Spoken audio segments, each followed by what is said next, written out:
కేసీఆర్ ఈటల పాత బంధం చిగురించిందట. షామీర్పేట్ ఫామ్ హౌస్లో ఈటలతో హరీష్ రావు భేటీ. అక్కడి నుంచే కేసీఆర్తో ఫోన్లో మాటామంతి. బీజేపీలో బీఆర్ఎస్ విలీనం తథ్యం మహేష్ గౌడ్.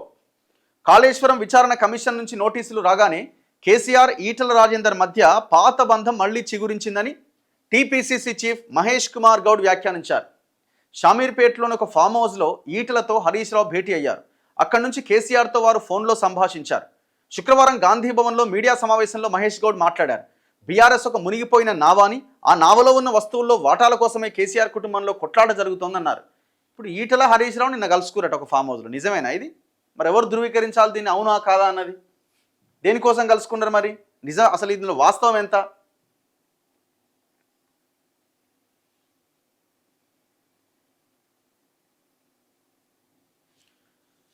అసెంబ్లీలో 8 సీట్లున్న బీజేపీతో బీఆర్ఎస్ కలిస్తే ఆ పార్టీ 8 సీట్లకే పరిమితం అవుతుంది. కేసీఆర్ కూతురు కవిత బీజేపీ ఎమ్మెల్యే రాజాసింగ్ వ్యాఖ్యల్ని పోల్చి చూస్తే బీజేపీలో బీఆర్ఎస్ విలీనం తథ్యమన్న సంగతి స్పష్టమవుతోంది. రాజాసింగ్ కవిత వ్యాఖ్యలతో బీజేపీ బీఆర్ఎస్ లోపాయికారి ఒప్పందం గుట్టు వీడింది.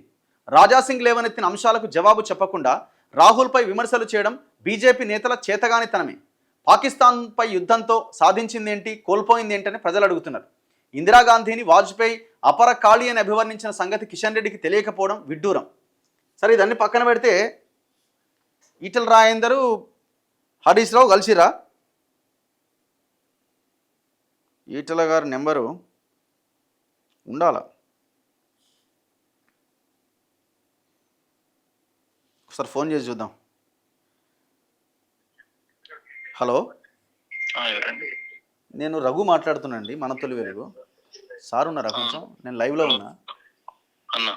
ఒక్కసారి ఏమైనా ఇచ్చే ప్రయత్నం ఏమైనా చేస్తారా?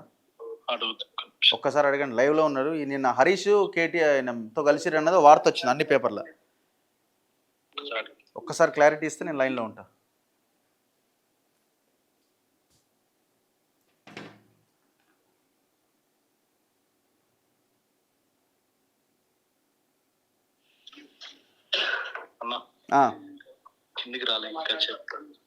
పైన ఉన్నారా? ఓకే, సరే ఒక్కసారి అడగండి. అంటే అది అన్ని పేపర్లలో హైలైట్ అయింది. నేను మహేష్ కుమార్ గౌడ్ మాట్లాడింది కదా, వీలైతే నాకు ఇంకొక షో ఈజీగా ఒక 45 మినిట్స్ నడుస్తుంది. మధ్యలో ఫోన్ చేయించినా ఇబ్బంది లేదు, నేను లిఫ్ట్ చేస్తా. Okay, right. సో చూద్దాం మరి ఈటలు ఏమైనా రియాక్ట్ అవుతారేమో అన్నది. మరి ఏ ఫామ్ హౌస్లో కలిసి ఏడ కలిసి ఇప్పుడు ప్రభుత్వం వాళ్ళ చేతిలోని ఇంటెలిజెన్స్ కథ వ్యవహారం అంతుంది. మొత్తం బయట పెట్టండి. హరీష్ రావు ఈటల రాజేందర్ ఎక్కడ కలిశారో మొత్తం బయట పెట్టండి, తెలిసిపోతుంది కదా. ఇప్పుడు ఇంకా మీకు ఎవిడెన్స్ దొరుకుతుంది. ఎందుకంటే రాజాసింగ్ కవిత వ్యాఖ్యల్ని సమర్థించడంతో మీకు కొంత బూస్టింగ్ వచ్చింది. ఇప్పుడు ఈ ఇద్దరు కలిసిరా అంటే ఇంకా మరింత ఇన్ఫర్మేషన్ వస్తుంది. మీకు ఇంటెలిజెన్స్ ఉంటుంది, అడుగడుగునా మీకు గవర్నమెంట్ మీ చేతిలో ఉంది కాబట్టి ఏమైనా తెలుసుకోవచ్చు. సో కాబట్టి ఇమీడియట్గా ఆ ఫామ్ హౌస్ ఏంది, ఆ కథ ఏంది, ఆ ఫామ్ హౌస్లో కెమెరాలు బయట పెడితే అయిపోయాయి. ఎంతసేపు తెలుసుకోవడం.